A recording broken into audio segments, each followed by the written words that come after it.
Those who take the Bible at its word and see in it a literal fulfillment of the biblical promises for the Jewish people and the land of Israel see the rebuilding of the temple as a crucial aspect of the future. But what exactly is this temple? What does this have to do with the rapture? Christians have been waiting for Jesus to return and lead them to heaven for ages. There are, however, a lot of signs to get through first. The construction of the third temple is one of them. So in this video, we are going to talk about the ceremony for the third temple has just happened. The video is going to be amazing, so make sure you stick to the end. The Bible declares a third Jewish temple will be constructed on the Temple Mount in Jerusalem, and it will become a source of controversy throughout the world. Temple sacrifices will commence, and the Antichrist will use outrage as a pretext to raise hate against the state of Israel. Utilizing this rage and the problems of the Middle East, the Antichrist will lead an army of invasion to capture the third temple and establish a demonic desolation of this holy place. For years, the Temple Institute in Jerusalem has been preparing the implements and materials needed for a third temple. In 2015, they completed an altar needed to restart sacrifices and performed a reenactment of the Passover sacrifice. In 2017, they performed a sacrifice near the Temple Mount, a controversial act that resulted in some being arrested.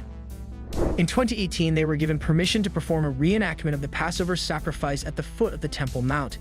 Incursions by ultranationalist Israeli settlers at occupied East Jerusalem's Al-Aqsa Mosque have become an increasingly common sight in recent years, regularly provoking Palestinians and Muslims worldwide. The Al-Aqsa Mosque complex, also known as Al-Haram al-Sharif, lies on a raised plateau that Jews refer to as the Temple Mount. Jewish prayer in the mosque courtyards has been banned for centuries, including by a succession of Israeli governments, and is highly controversial among Muslims and religious Jews alike. In both Jewish and Muslim traditions, it's known as the place where Abraham offered to sacrifice his son. Jews by custom pray to face Jerusalem and in particular the Temple Mount. The western wall, a retaining wall outside the Al-Aqsa compound, has long been venerated as a focal point for Jewish prayer. For Muslims, the noble sanctuary is the third holiest site after mosques in Mecca and Medina in Saudi Arabia.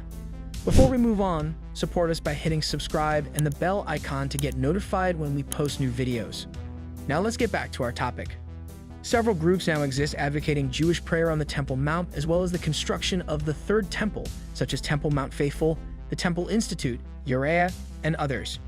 Jewish Power, a key party in Benjamin Netanyahu's government led by his national security minister Itamar Ben-Gvir, are the ideological inheritors of Meir Kahane,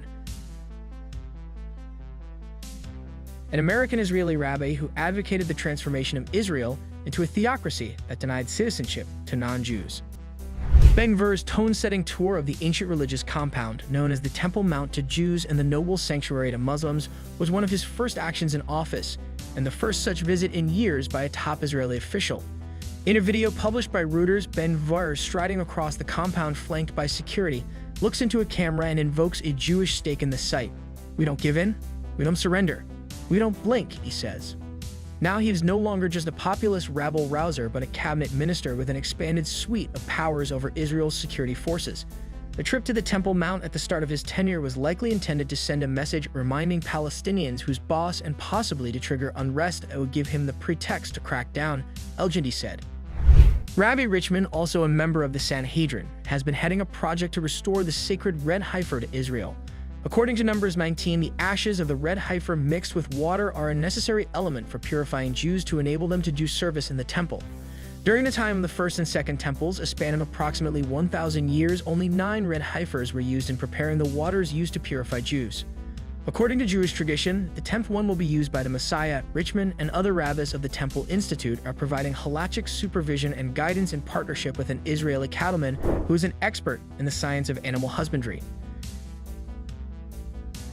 He's utilizing the technique of implanting the frozen embryos of the red Angus cattle, which originally come from North America, into Israeli domestic cattle. A red heifer cannot be transported to Israel for use in the red heifer ceremony because the animal cannot have ever worn a yoke and must be born in the land of Israel. The project is the culmination of years of research at the Temple Institute that fuses ancient religious texts and modern science.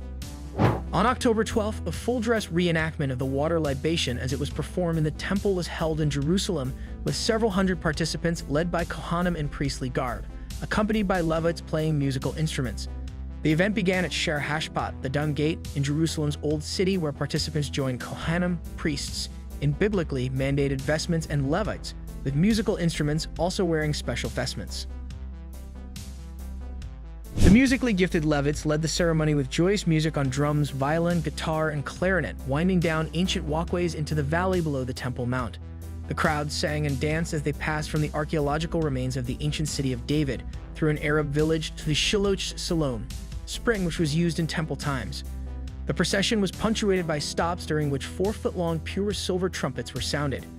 The event was overseen by Rabbi Yisrael Ariel, the founder of the Temple Institute, Rabbi Dov Leir, Rabbi Arieh Stern, the chief rabbi of Jerusalem, Rabbi Shmuel Eliyahu, Rabbi David Chai HaKohen, Rabbi Ram HaKohen, Rabbi Menachem Bornstein, Rabbi Uri Cherki, and other distinguished rabbis. At the head of the parade was the gold vessel, the water jug. At the Shiloh pool, the jug was filled. The procession climbed back up to the top of the mountain. A model altar and its utensils have been set up in an open area adjacent to the western wall. The altar was decorated with large, leafy willow branches, as was done in the temple. The ceremony culminated in the priestly blessing, after which the once in 7 years Hakel ceremony was held. Sukkah is a joyous holiday, and the water libation was the focal point of this joy. In the temple, the ceremony would take 15 hours, with accompanying celebrations lasting all night until the temple service began again the next morning. Nations came from around the world to take part in the Sukkah celebrations, making it international worship of God. According to Glick, he and his allies have been effectively given free rein to pray openly on the Temple Mount for some time now. He is currently the leader of Haliba, a coalition of groups with the aim of reaching complete and comprehensive freedom and civil rights for Jews on the Temple Mount. Dozens of Jews now openly pray every day in a secluded part of the eastern flank of the site, and their Israeli police escorts no longer attempt to stop them, reported the New York Times in 2021.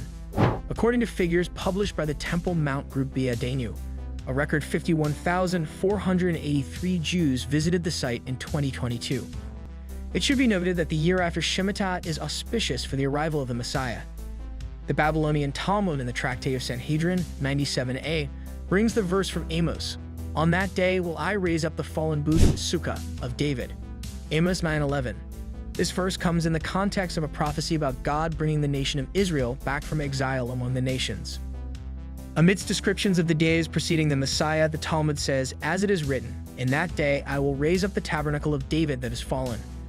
Our rabbis taught in the 7-year cycle, at the end of which the son of David will come in the first year, this verse will be fulfilled. So that's it. Please like, share, and comment your thoughts below if you like this video. Remember to subscribe to see our next video. Stay safe, and we will be back soon with another video.